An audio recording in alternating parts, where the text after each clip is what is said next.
পুরো বক্তব্যটা শুনলাম। নতুন সদস্য বা সদস্যরা ডিলিমিটেশন সংক্রান্ত তারা বলতেই পারেন, তারা হয়তো সবাই সবটা জানেন না। কিন্তু আমি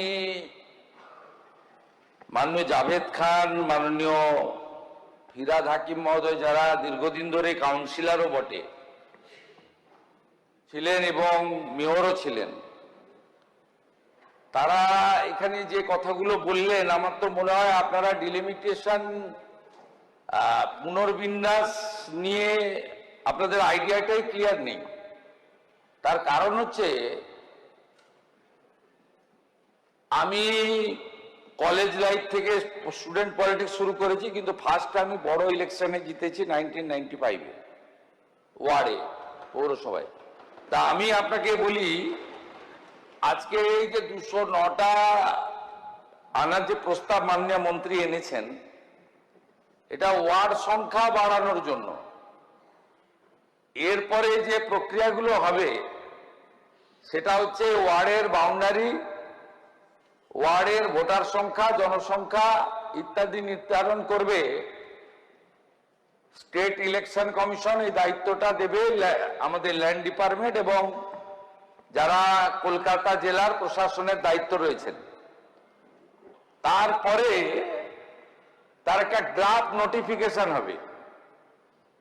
সেই ড্রাফট নোটিফিকেশনে ন্যূনতম 7 দিন, 15 দিনও দেওয়া যেতে পারে, মানে দেওয়া হয় আর কি, practices, claim and objection from the common people, disposal পাবে এবং 2টো অল পার্টি মিটিং ডাকতে হবে স্টেট ইলেকশন কমিশনকে, যার এখন চেয়ারম্যান হচ্ছেন আইএস কৃষ্ণা গুপ্তা।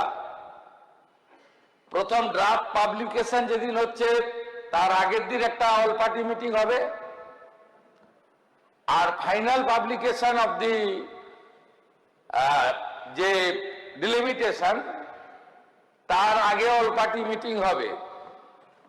এই প্র্যাকটিসেস তো আছেই।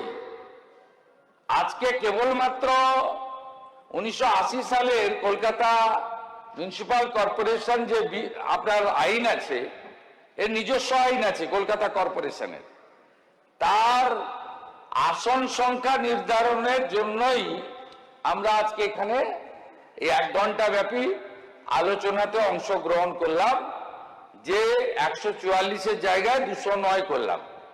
বাকি বিষয় স্টেট ইলেকশন কমিশন করবে, তার ড্রাফট বেরোবে, ক্লেম অ্যান্ড অবজেকশন দেওয়ার সুযোগ জনগণের থাকবে, 2টো অল পার্টি মিটিং হবে এবং তারপরে final publication of the list আপনার ওয়ার্ড বেরোবে। অতএব আপনারা এখানে যেভাবে বক্তব্য রেখেছেন, তাতে মনে হয়েছে যে সমস্ত নর্মস বিধিকে আমরা সরিয়ে টরিয়ে রেখে নিজেরা একটা মানচিত্র তৈরি করে আজকে এখানে পাস করালাম। এটা কিন্তু তা নয়। ধন্যবাদ মাননীয় মুখ্যমন্ত্রীকে। এবার আমি